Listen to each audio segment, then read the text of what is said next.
जय हिंद मेरे प्यारे दोस्तों, हमारे इस चैनल एक्सटीएम में आपका स्वागत है।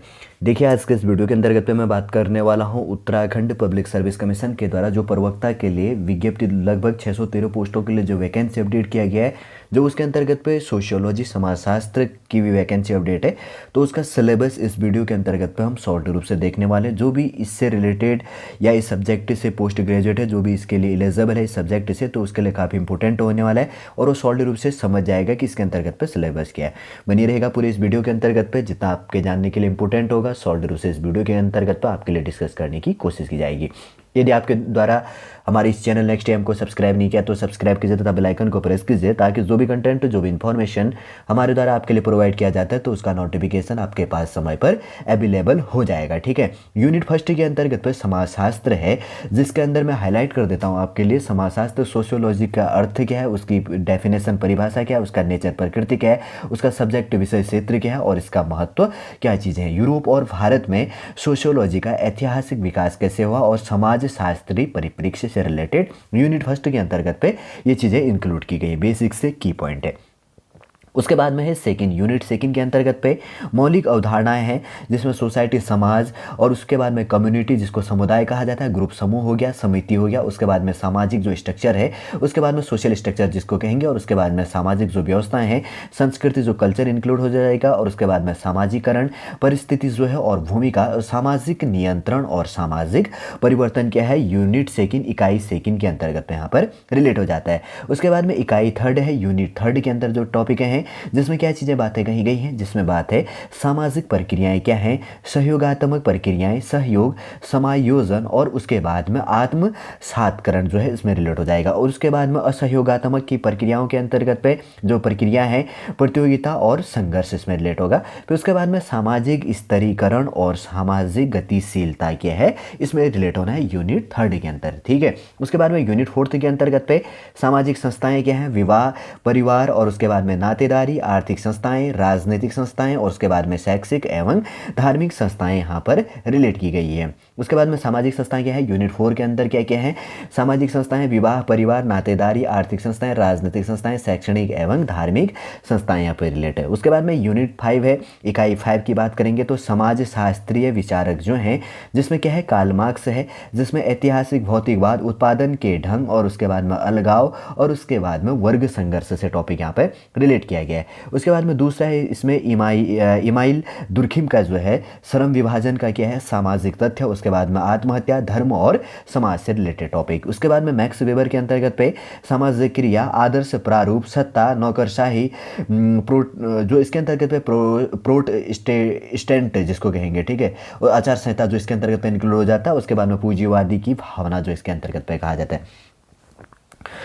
और उसके बाद में बात करेंगे तो आगे है टॉल्कट जो है पार्सन्स के लिए सामाजिक व्यवस्था, प्रतिमानित जो है चर जो इसके अंतर्गत पे रिलेट होता है। उसके बाद में रॉबर्ट के मर्टन के अंतर्गत पे प्रकट और प्रच्छन्न प्रकार्य, और उसके बाद में अनुरूपता और विचलन, उसके बाद में संदर्भ समूह यहाँ पर रिलेट होगा। ठीक है, उसके बाद में इकाई 6 की बात करेंगे तो इकाई 6 के अंतर्गत पे क्या क्या टॉपिक हैं, जिसमें समाज शास्त्रीय विचारक हैं, जिसमें अल्फ्रेड शूटर्स और पीटर बर्जर हो गया, और जिसमें क्या यहाँ पर है परिघटना शास्त्र जिसको कही जाती है। उसके बाद में गार फिनकल, जिसमें क्या है लोक विधि विज्ञान। फिर उसके बाद में गाफमैन के अंतर्गत पे प्रतीकात्मक अंतःक्रियावाद। उसके बाद में जे अलेक्जेंडर के अंतर्गत पे नव प्रकार्यवाद, और उसके बाद में हेबरमास और एल थ्यूजर, जिसमें नव मार्क्सवाद है। उसके बाद में एंथनी गिडनस के अंतर्गत पे संरचनाकरण इसके अंतर्गत पे टॉपिक है। उसके बाद में डेरिडा और फूको के अंतर्गत की बात करेंगे तो उत्तर आधुनिकता के टॉपिक है यहाँ पर रिलेट की गई है यूनिट 6 के अंतर्गत पे। उसके बाद में यूनिट 7 के अंदर की बात करेंगे, जिसके अंतर्गत पे है अनुसंधान पद्धतियों के अंतर्गत पे सामाजिक अनुसंधान, अर्थ, प्रकार और महत्व, वैज्ञानिक पद्धति, तथ्य और मूल्य कारक, और सामाजिक अनुसंधान में वस्तुनिष्ठता की समस्या, सर्वेक्षण, शोध प्रारूप और इसके प्रकार, और उसके बाद में उपकल्पना, निर्दर्शन तथा तथ्य संकलन की प्राविधियां। उसके बाद में अवलोकन, प्रश्नावली, अनुसूची, और उसके बाद में साक्षात्कार। ठीक है, यूनिट 6-7 के अंतर्गत पे जो है। उसके बाद में यूनिट 8 के अंतर्गत की टॉपिक बात करेंगे तो सामाजिक अनुसंधान है, जिसमें गुणात्मक पद्धतियां हैं, सहभागी अवलोकन, और उसके बाद में व्यक्तिगत अध्ययन, उसके बाद में अंतर्वस्तु विश्लेषण। फिर उसके बाद में सामाजिक अनुसंधान में स्टैटिकल जो है सांख्यिकी है, केंद्रीय प्रवृत्ति की जो माध्य है, माध्यांक और बहुलक विचलन माप के तरीके तथा सामाजिक अनुसंधान में कंप्यूटर की क्या यूटिलिटी है, यूटिलाइजेशन से क्या किया जाता है, उसकी क्या उपयोगिता है, उससे रिलेटेड यहाँ पर टॉपिक रिलेट होना है। उसके बाद में यूनिट 9 है जिसमें क्या क्या टॉपिक हैं, जिसमें भारतीय समाज का परिचय है, इंट्रोडक्शन है, इंडियन सोसाइटी का जो इंट्रोडक्शन है, परिचय है, जिसमें फर्स्ट टॉपिक दिया गया है GS घुरिये और उसके बाद में लुई ड्यूमो। फिर उसके बाद में भारत विद्याशास्त्री है, उसके बाद में वार्डमयी परिप्रेक्ष्य के अंतर्गत पे MN श्रीनिवास और उसके बाद में SC दुबे संरचनात्मक प्रकार्यात्मक परिप्रेक्ष्य। फिर उसके बाद में DP मुखर्जी है और उसके बाद में AR देसाई, उसके बाद में मार्क्सवादी परिप्रेक्ष्य। फिर उसके बाद में VR अम्बेडकर और डेविड हार्डीमैन, उसके बाद में दलितवादी परिप्रेक्ष्य। फिर सेकेंड है उसके बाद में भारतीय समाज के सामाजिक पृष्ठभूमि है, इस्लाम ईसाई भारतीय राष्ट्रीय आंदोलनों और समाज सुधार आंदोलनों का भारतीय समाज पर क्या प्रभाव पड़ता है, क्या इफेक्ट पड़ता है, उससे टॉपिक रिलेट होना है। उसके बाद में यूनिट 10 है, उसके बाद में इसमें बात करेंगे तो क्या क्या चीज़ें इसमें देख लेते हैं, जिसमें बात कही गई है भारतीय जो सामाजिक संरचना और परिवर्तन और चुनौतियां क्या हैं। उसके बाद में टॉपिक है भारत में सामाजिक वर्ग, कृषक वर्ग संरचना, औद्योगिक वर्ग संरचना, भारत में मध्यम वर्ग। फिर उसके बाद में सेकंड है भारत में जनजातीय समुदाय, भौगोलिक विस्तार, जनजातियों से संबंधित जो विभिन्न कल्याणकारी नीतियाँ हैं।